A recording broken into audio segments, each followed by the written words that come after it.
Olá, meu nome é Jonathan e junto com meu colega Mikael preparamos um vídeo explicativo sobre a busca em largura. O nome desse algoritmo em inglês é Breadth First Search e em português é busca em largura. Ele é um método de busca, que a partir de uma forma sistemática vamos percorrer os vértices e arestas do grafo, realizando assim a busca em um grafo. Aqui temos alguns exemplos de uso desse algoritmo. Podemos usar em jogos de quebra-cabeças, como labirintos e outros jogos de tabuleiro. O BFS é usado para encontrar o caminho mais curto de um ponto de partida até o seu destino. Também pode ser utilizado em mapas para calcular rotas. Por exemplo, ele pode encontrar o menor número de interseções para chegar a um determinado destino. Os sistemas de recomendações também utilizam grafos para modelar relações entre usuários e itens, como filmes, músicas, entre outros.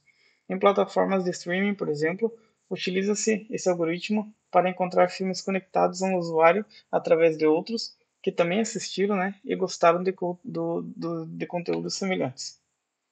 Também temos alguns problemas que podem ser resolvidos com esse algoritmo, como determinar a distância ou níveis de um grafo, a partir de a relação, ao seu ponto de partida, conseguimos usar para determinar se um grafo é bipartido, ou seja, se os seus nós podem ser divididos em dois conjuntos disjuntos A e B, de forma que nenhuma aresta conecte dois nós dentro do mesmo conjunto. Também conseguimos encontrar ciclos mínimos em grafos não direcionados.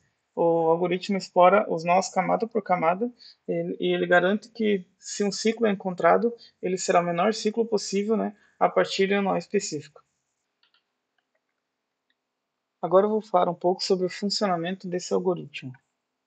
Em um primeiro momento, iremos definir o nó inicial, e marcar como visitado e adicionamos ele na fila. Lembrando que o algoritmo usa fila, e a fila tem como característica que o primeiro elemento a entrar é o primeiro a sair. É o first in, first out. Depois disso, enquanto a fila não estiver vazia, removemos o primeiro nó da fila. E para cada vértice desse nó, se o vértice ainda não foi explorado, marcamos ele como explorado e adicionamos a fila. Repetimos esse processo, até que não haja mais nós a serem explorados. Isso que eu acabei de explicar é basicamente o funcionamento básico do algoritmo e o resultado dele, nós temos um exemplo aqui de um grafo que foi aplicado esse algoritmo, a partir do nó zero, e nós conseguimos ver qual é a distância que será percorrida em todos os nós. Se eu quero chegar nesse nó aqui, eu sei que agora eu vou ter que andar 3 casas, para chegar até esse nó. Agora vamos a uma demonstração passo a passo desse algoritmo.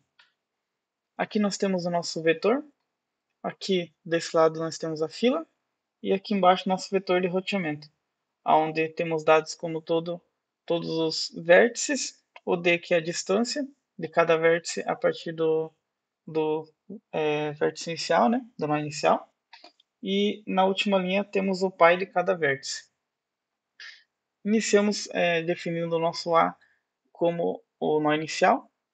Procuramos todos os vizinhos de A que ainda não foram visitados.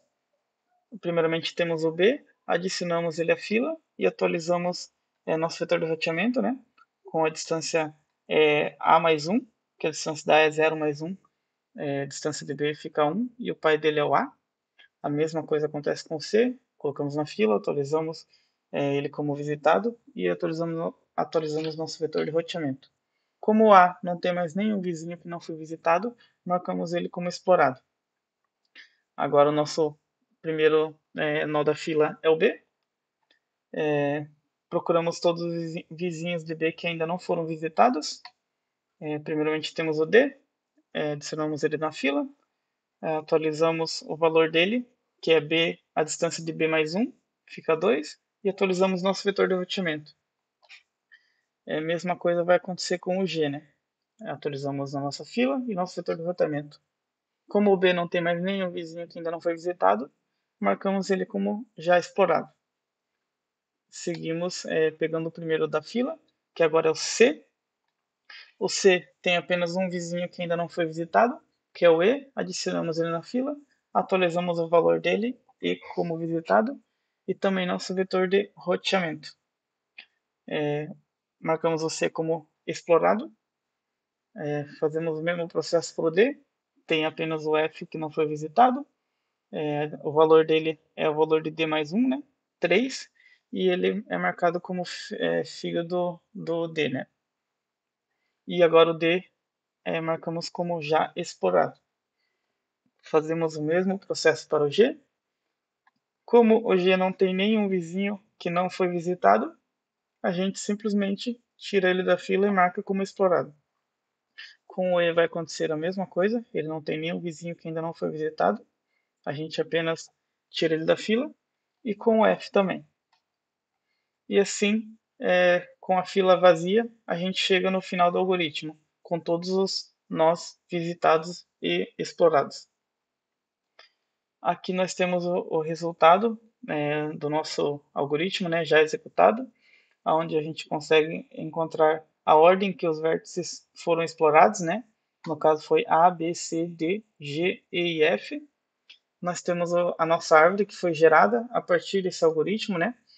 Aqui eu deixei já separado por níveis, né?